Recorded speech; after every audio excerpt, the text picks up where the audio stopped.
अपने 2 दिवसीय दौरे पर पश्चिम बंगाल की मुख्यमंत्री ममता बनर्जी बुधवार की शाम वाराणसी बाबतपुर एयरपोर्ट पहुंची। एयरपोर्ट से सीधा ममता बनर्जी विश्व प्रसिद्ध दशाश्वमेध घाट पर होने वाली गंगा आरती में शामिल हुई। इसके बाद गुरुवार सुबह में ममता बनर्जी काशी विश्वनाथ मंदिर में पूजा अर्चना करेंगी। मंदिर से निकलने के बाद ममता बनर्जी समाजवादी पार्टी के राष्ट्रीय अध्यक्ष अखिलेश यादव के साथ वाराणसी में रोड शो और चुनावी जनसभा को संबोधित करेंगी। समाजवादी पार्टी का चुनाव प्रचार करने के बाद ममता बनर्जी गुरुवार शाम में वापस कोलकाता लौट जाएंगी। देखिए हमारे संवाददाता गौरव मारुति की रिपोर्ट।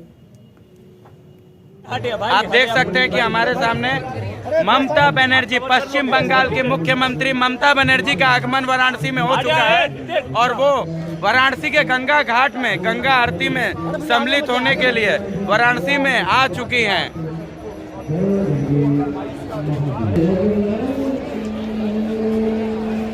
ममता बनर्जी मंच से उतरते हुए सीधा जहां मंच बना है वहां के लिए प्रस्थान करते हुए आप देख रहे हैं कि वो लोगों का अभिवादन भी स्वीकार कर रही हैं।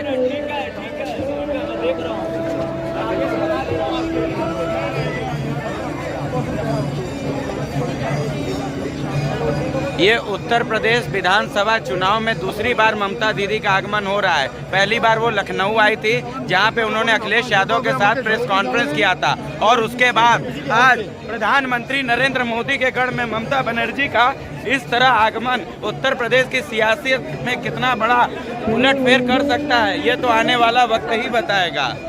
लेकिन ममता बनर्जी जिस हिसाब से जानकारी ले रही हैं वो ये बताने के लिए काफ़ी है कि प्रधानमंत्री नरेंद्र मोदी के संसदीय क्षेत्र में ममता बनर्जी एक गहरी संदेश लेकर आई है राजनीति का। उत्तर प्रदेश में विधानसभा चुनाव चल रहे हैं। कल छठे चरण का मतदान संपन्न होने जा रहा है। उसके बाद बनारस सहित पूर्वांचल की 9 जिलों की 54 सीटों पर विधानसभा चुनाव 7 मार्च को होने हैं। लेकिन वाराणसी में चुनावी पारा पूरी तरीके से चढ़ चुका है। आप मेरे सामने देख सकते हैं कि पश्चिम बंगाल की मुख्यमंत्री ममता बनर्जी, जी हाँ, पश्चिम बंगाल के मुख्यमंत्री ममता बनर्जी प्रधानमंत्री नरेंद्र मोदी के संसदीय क्षेत्र वाराणसी। आप देख सकते हैं कि वो गंगा घाटों की सीढ़ी पर ममता दीदी नीचे बैठी हैं। उनके लिए मंच भी लगा है लेकिन वो बनारस की सीढ़ियों पर बैठ के संदेश देना चाह रही है। उनसे सुरक्षाकर्मी निवेदन भी कर रहे हैं कि वो मंच पर बैठे, लेकिन ममता दीदी इस समय गंगा घाट की सीढ़ी पर बैठी हुई हैं। आप देख सकते हैं।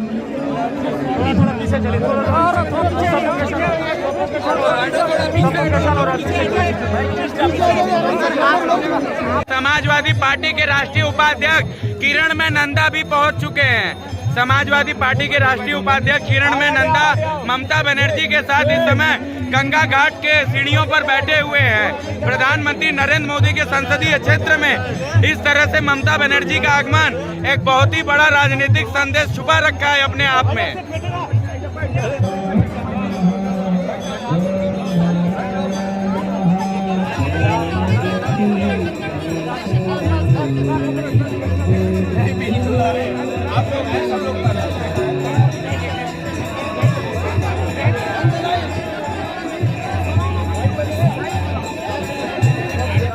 ललितेश जी, ममता बनर्जी जी आज वाराणसी आई हुई हैं। प्रधानमंत्री का संसदीय क्षेत्र है, क्या संदेश देना चाह रही है टीएमसी? बाबा विश्वनाथ का नगरी है। ये किसी माननीय सांसद हो सकते हैं यहाँ से चुने हों, पर ये बाबा की नगरी है और बाबा की नगरी में जो भी श्रद्धा के साथ आता है, जो भी भक्त आता है, इस नगरी में हमेशा उनका सम्मान होता है और रहा है। आज आदरणीय ममता बनर्जी ने जिस तरह से परंपरागत रूप से यहाँ की गंगा आरती हुआ करती थी, इन घाटों की सीढ़ी पर बैठ के आज उस परंपरा का उन्होंने एक बार फिर बनारस के बीच में एक बार फिर उस परंपरा को पुनर्जीवित करने का काम किया। मैं उनको धन्यवाद देता हूं और विशेष करके इस गंगा आरती के आयोजकों को धन्यवाद देता हूं। टीएमसी ने उत्तर प्रदेश के विधानसभा चुनाव में कोई भी उम्मीदवार नहीं उतारा है। टीएमसी एक तरह से देखा जाए तो समाजवादी पार्टी को सपोर्ट कर रही है। हम बस इतना जानना चाहते हैं, प्रधानमंत्री के संसदीय क्षेत्र में जो कल रैली होने वाली है अखिलेश और ममता जी की, आखिर क्या ऐसा सियासी संदेश है जो टीएमसी देना चाह रही है, वो भी प्रधानमंत्री के संसदीय क्षेत्र से? आदरणीय ममता बनर्जी ने हम सबको लड़ना दिखाया है और कई बार इतिहास में उन्होंने लड़ के दिखाने का काम किया है। प्रधानमंत्री जी के संसदीय क्षेत्र में वो लड़ाई लेके आना एक बहुत बड़ा संदेश है और निश्चित रूप से इसका प्रभाव पूर्वांचल के 7वें चरण के चुनाव में और 6ठे चरण के चुनाव में पड़ने वाला है। ममता बनर्जी ने ये हम सब लोगों को साहस दिया है कि किस तरह से भारतीय जनता पार्टी को हराया जा सकता है, किस तरह से लड़ा जा सकता है और मुझे लगता है कि इसका बहुत बड़ा असर 6ठे और 7वें चरण में होगा। क्या संदेश दिया है ममता बनर्जी ने इस आरती के दौरान टीएमसी के लोगों को? कुछ ऐसा संदेश होगा? नहीं, ये कार्यक्रम सिर्फ आज धार्मिक और कल समाजवादी पार्टी का है। इसके बाद जब हम लोग संगठन अपना तैयार करेंगे तो आदरणीय ममता बनर्जी टीएमसी के लिए आएंगी। ममता जी के नाराज होकर सीढ़ियों पर बैठी थी, ऐसा कुछ? नहीं, ऐसी कोई बात नहीं थी। उनको समाज के बीच में रहने की आदत है, उनको समाज के बीच में रहना अच्छा लगता है और उन्होंने वो आज साक्षात रूप से सबके सामने करके दिखाया।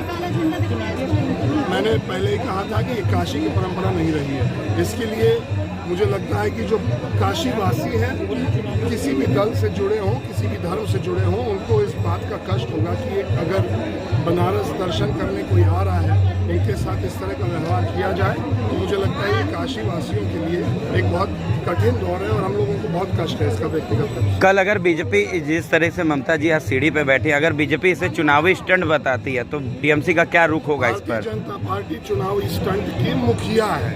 जितने चुनावी स्टंट हैं इस देश में, सारे भारतीय जनता पार्टी ने आज से नहीं पिछले 7 साल में समाज के बीच में करके दिखाई है। ये आस्था और धर्म की नगरी में आगे ममता जी ने ये दिखाने का काम किया है कि वो भी गंगा माँ के प्रति और बाबा विश्वनाथ के प्रति उतना ही आस्था रखती है जितना अन्य कोई भक्त रखता है। ठीक है।